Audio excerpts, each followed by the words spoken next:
Kashmir related যত video আমি বানাচ্ছি এই ভিডিওটা অত্যন্ত তাৎপর্যপূর্ণ। তসলিমা নাসরিনের ফেসবুক একটি পোস্ট, যার পরে একাধিক বিতর্কিত প্রশ্ন অন্তত বর্তমান সময়ে উত্থাপিত হতে শুরু করেছে।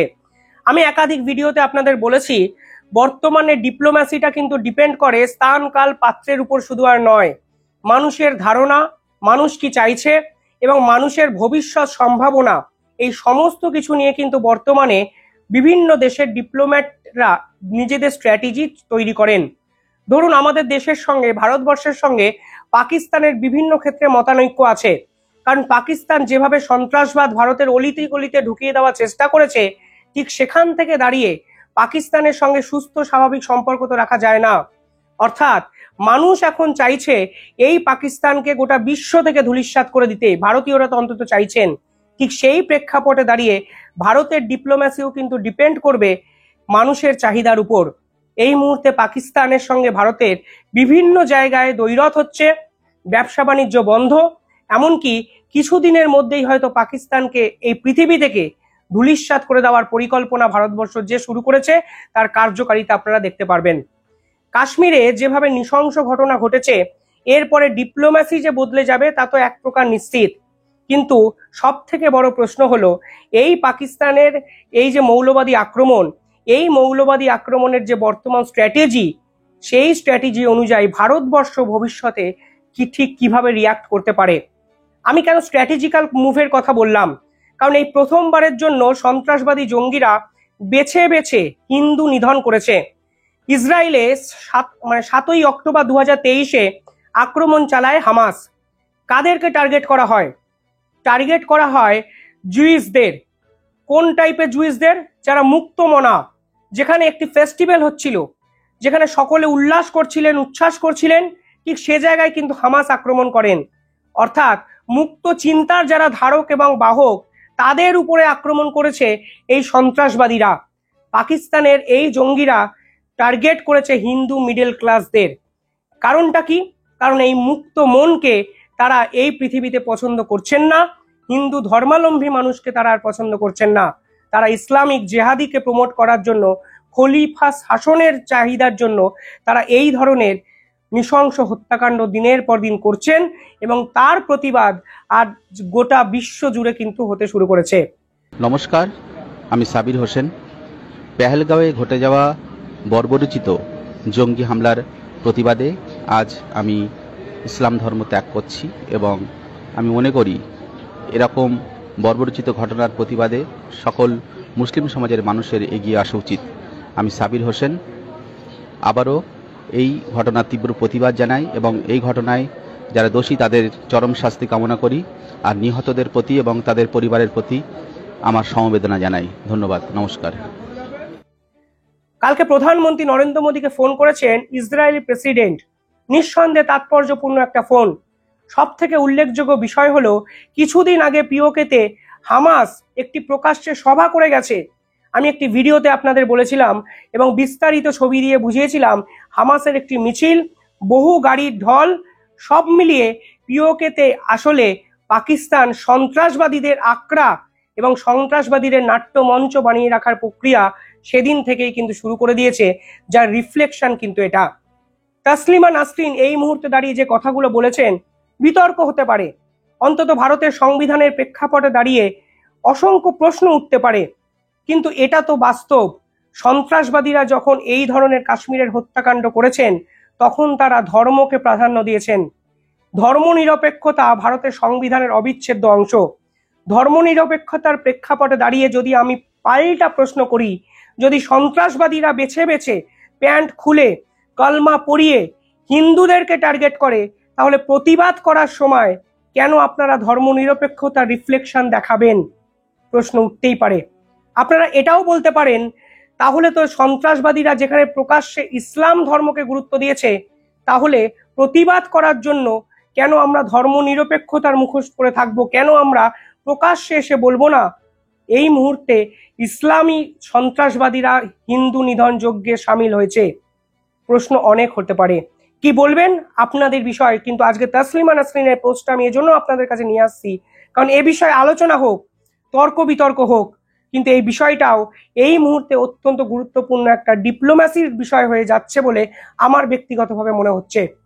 পৃথিবীতে সব মুসলমান ধর্মাবলম্বী মানুষ তো খারাপ নয়, কিন্তু কোথাও না কোথাও গিয়ে আপনাকে স্বীকার করতে হবে আজ এই গোটা বিশ্ব জুড়ে যে সন্ত্রাসবাদী আক্রমণের ঘটনা সামনে এসছে তার 90% ঘটনার সঙ্গে ইসলামিক জঙ্গিরা জড়িত। কারণ আমি ছোটবেলা থেকে যে পরিবেশে যে আবহাওয়ায় মানুষ হয়েছি, আমি দেখেছি কোথাও যেন একটা বিধর্মীদের প্রতি একটা বিদ্বেষ, কোথাও যেন এরকম কিছু আমার মনে হয়েছে যে সবসময় আমি লক্ষ্য করেছি। এবং সেই জায়গা থেকে আজকে দেখুন যে জঙ্গিরা যারা আমরা সবসময় বলি জঙ্গিদের কোনো ধর্ম হয় না, তারা কিন্তু সেই ধর্মীয় দৃষ্টিকোণটাকে কিন্তু ব্যবহার করেছে এবং সেখানে তারা ধর্ম জিজ্ঞাসা করে করে মানুষকে হত্যা করেছে। আমরা অনেকেই বলে থাকি জঙ্গিদের কোনো ধর্ম হয় না, কিন্তু তারা কিন্তু ধর্মকে হাতিয়ার করেছে, যেখানে সেই ধর্মকে হাতিয়ার করা হচ্ছে এবং সেই ধর্মর থেকে তারা অনুপ্রেরণা পাচ্ছে যে ধরনের কার্যকলাপ করার। আমরা ইতিপূর্বেও বহু ঘটনার সাক্ষী থেকেছি, সেই মুম্বাই হামলা থেকে শুরু করে বিভিন্ন জঙ্গি হামলা, সেখানে একটি বিশেষ ধর্মের মানুষ কিন্তু জড়িত এবং আমি সেই ধর্মীয় গোষ্ঠীতে বিলং করি। এতে আমি সত্যি লজ্জিত বোধ করছি নিজেকে। এই একটা ধর্মকে কেন্দ্র করে বর্তমানে একাধিক দেশের ডিপ্লোম্যাসি কন্ট্রোল হচ্ছে। আমি ডিপ্লোম্যাটিক জোন থেকে আজকের এই ভিডিওটা আপনাদের সামনে তুলে ধরার চেষ্টা করছি, যেখানে সব থেকে বড় প্রশ্ন হলো, যদি এই ধরনের জেহাদি এবং ইসলামিক রাষ্ট্রগুলো দিনের পর দিন সন্ত্রাসবাদকে আশ্রয় করে বেঁচে থাকার চেষ্টা করে, তাহলে ডিপ্লোম্যাটিক স্তরে কি ইসলামিক রাষ্ট্রগুলোকে ব্যান করে দেওয়ার দিকে যেতে পারে গোটা বিশ্ব? এই প্রশ্ন কিন্তু উঠবে। পাশাপাশি এই প্রশ্ন উঠবে মিডিল ইস্টের একাধিক দেশ, যেখানে সৌদি, ইউএই, একাধিক বড় বড় দেশ, যদি দেখেন কাতার, যেখানে তারা ভারতের সঙ্গে একাধিক ডিল করছে, যেখানে তারা হামাসের বিরুদ্ধাচরণ করতে সাহস পাননি, করেননি, বেসিক্যালি সাহস পাননি ভুল কথা, করেননি। তাদের মনে হয়েছে এটা তো ইসলাম হতে পারে না, দিনের পর দিন আক্রমণ করা এটাই কি ইসলামের শেষ কথা হতে পারে? প্রগতিশীলতাও তো ইসলামের একটা ধারণ। আমাদের ভারতবর্ষ আমি এমন অনেককে চিনি যারা অত্যন্ত প্রগতিশীলতার মানসিকতা থেকে বিলং করেন, কিন্তু মানুষকে বেছে বেছে খুন করব, হিন্দু ধর্মের মানুষকে মাথায় বন্দুক রেখে বলবো কলমা পড়ো, প্যান্ট খুলে দেখবো তুমি হিন্দু না মুসলমান, এই জিনিস তো চলতে পারে না। তাসলিমা নাসরিন এই প্রশ্নগুলোই তুলেছেন এই ভিডিওতে। তাসলিমা নাসরিনের ভিডিওটা একটু বলার আপনাদের চেষ্টা করি। তারা লিখেছেন, ইসলাম যতদিন বেঁচে থাকবে ততদিন সন্ত্রাস বেঁচে থাকবে। তাসলিমা নাসরিনের পোস্ট, ফেসবুকে গিয়ে আপনারা দেখে আসতে পারেন। এটা আমার পোস্ট নয়, আজকে শুধু আপনাদের সামনে রাখছি, কারণ এই ইসলাম নামক এই ধর্মটি এখন সন্ত্রাসবাদীদের সঙ্গে মিশে গিয়ে ডিপ্লোম্যাসির সাবজেক্ট হয়ে গেছে। এই ডিপ্লোম্যাটিক পরিভাষায় আপনারা ভাবার চেষ্টা করুন যে এদের সঙ্গে পাকিস্তানের মতো ধর্মাবলম্বী এবং বাংলাদেশের মতো মৌলবাদী একটা রাষ্ট্রের সঙ্গে পৃথিবীর কোনো দেশের কি সম্পর্ক রাখা উচিত? কারণ এরা কালকে কি করবে কেউ জানে না। মোহাম্মদ ইউনূস দায়িত্ব নিয়ে ছেড়ে দিয়েছেন আনসারুল্লাহ বাংলার জঙ্গিকে। তিনি জেল থেকে বেরিয়ে প্রথম একটি ভিডিও বানিয়েছেন, সেই ভিডিওতে ভারতকে হুমকি দিয়েছেন। তিনি বলেছেন ভারতের 7 সিস্টার চিকেন থেকে ভেঙে ভেঙে দেবেন। আমি বুঝতে পারছি না এই যে আগ্রাসন নীতি, এই আগ্রাসন নীতি ঠিক কোথা থেকে আসে, কোন চাহিদায় আসে, কিসের জন্য আসে? তাসলিমা নাসরিন বলছেন, ইসলাম যতদিন বেঁচে থাকবে ততদিন অমুসলমানদের কোনো নিরাপত্তা থাকবে না, মুক্ত চিন্তক এবং যুক্তিবাদীদের কোনো নিরাপত্তা থাকবে না, নারীর কোনো নিরাপত্তা থাকবে না।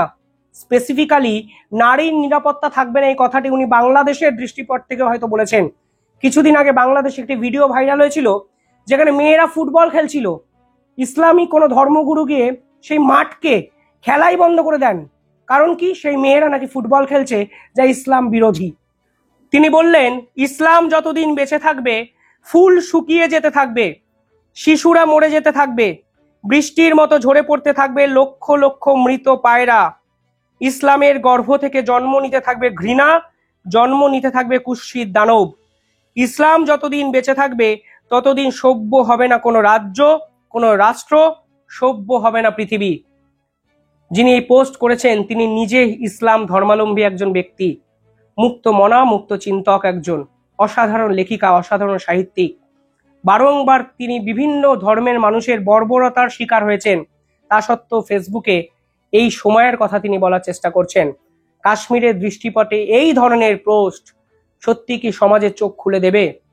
কোনো ধর্ম ছোট নয় হয়তো, কিন্তু দিনের শেষে যেভাবে ইসলামের মৌলবাদীর এই সন্ত্রাসবাদীর প্রতিবাদ আজ গোটা ইসলাম সমাজের মানুষও করছে, সেটাও কিন্তু একটা শিক্ষণীয় বিষয়। আপনাকে কিন্তু এটা অ্যাডমিট করতেই হবে। এবং ডিপ্লোম্যাসির এটা ধারক এবং বাহকও কিন্তু হয়ে গেছেন। ভারতবর্ষের প্রধানমন্ত্রী ইসলাম রাষ্ট্র সৌদি আরবকে কিন্তু দূরে সরিয়ে রাখেননি, তিনিও কিন্তু ডিপ্লোম্যাসির প্রয়োজনে টেনে এনেছেন। কারণ সৌদি যেভাবে নিজেদেরকে আপগ্রেড করেছেন তা ভারতবর্ষের প্রয়োজন। এই মুহূর্তে ভারতবর্ষ যত কাঁচা তেল আমদানি করে তার কিন্তু অধিকাংশই মিডিল ইস্ট থেকে, তার কিন্তু অধিকাংশই কাতার, ইরান, এই সকল দেশগুলোতে। ফলে ডিপ্লোম্যাসির প্রয়োজনে যে সকল রাষ্ট্র আজকে নিজেদেরকে আপগ্রেড করতে পেরেছে, তা মুসলিম রাষ্ট্র হোক, হিন্দু হোক, খ্রিস্টান হোক, ম্যাটার করছে না। কিন্তু এখনো এক শ্রেণীর ইসলামিক মানুষ যারা ইসলাম ধর্মকে ভালোবাসছেন, তারা আবার এই ধরনের ঘটনাগুলোকে আশ্রয় করে নিজেদের জেহাদপূর্ণ মানসিকতাটাকে বাঁচিয়ে রাখার জন্য এই পৃথিবীকে অশান্ত করছেন। কালকে বাংলায় আরো একটা দৃষ্টান্ত উঠে এসছে, নিঃসন্দেহে তাৎপর্যপূর্ণ। আমি আবার বলছি, এই ভিডিও হিন্দু মুসলমান এই ভেদাভেদ করার জন্য ভিডিও নয়। শুধুমাত্র সত্যিটাকে অ্যাকসেপ্ট করতে হবে এবং ভাবতে হবে কূটনৈতিক আধারে ডিপ্লোম্যাসির এই মুহূর্তে প্রয়োজনটা কি। কালকে ভারতবর্ষের বাংলার এক শিক্ষক প্রকাশ্যে ভিডিও করে কি বলেছেন জানেন? তিনি বলেছেন রাস্তায় যখন বেরোচ্ছেন তিনি, তার মান সম্মান সব ধূলিসাৎ হয়ে যাচ্ছে, কারণ তিনি ইসলাম। সবাই তাকে প্রকাশ্যে বলছে কাশ্মীরের যে ঘটনা ঘটানো হয়েছে তার পিছনে ইসলামিক জঙ্গি মৌলবাদীরা জড়িত। যে আমি কোনো ধর্মকে ছোট করছি না, আমি কেবলমাত্র নিজেকে সরিয়ে নিচ্ছি, এই দায় থেকে নিজেকে সরিয়ে নিচ্ছি। কারণ রাস্তাঘাটে, অফিস আদালতে আমি একজন শিক্ষক, আমি যেখানে যাই আমাকে এই প্রশ্নের সম্মুখীন হতে হয়। এবং এই ধর্মীয় কারণে আমি কেন যে যে যে দায় আমার নয়, সেই দায় কেন আমি মাথা পেতে নেব, এটি আমি মাথা পেতে নিতে পারছি না।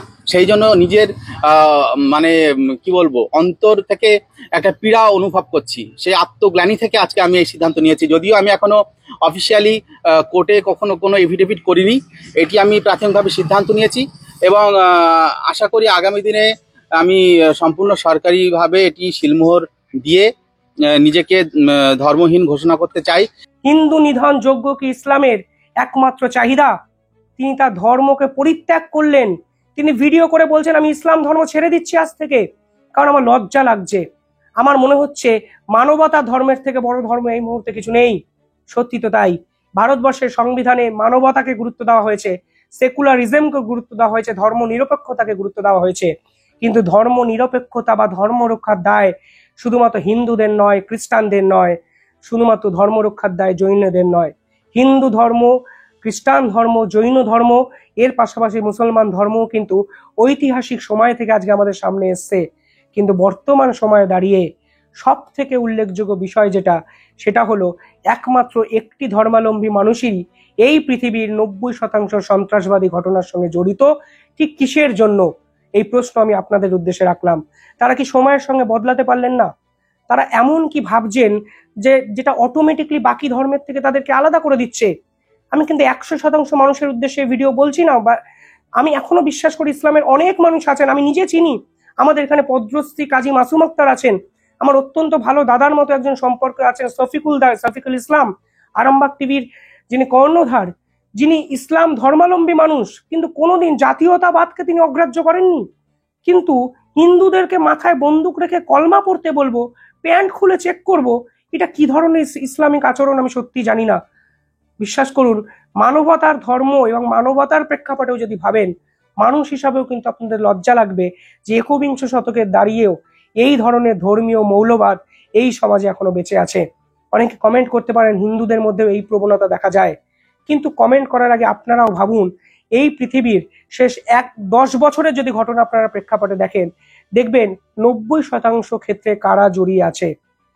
এবং ডিপ্লোম্যাসিতে এই পার্টিকুলার সাবজেক্টটাও এই মুহূর্তে সব থেকে চর্চার বিষয় হয়ে এসছে। কমেন্টে জানাবেন আপনারা কি ভাবছেন।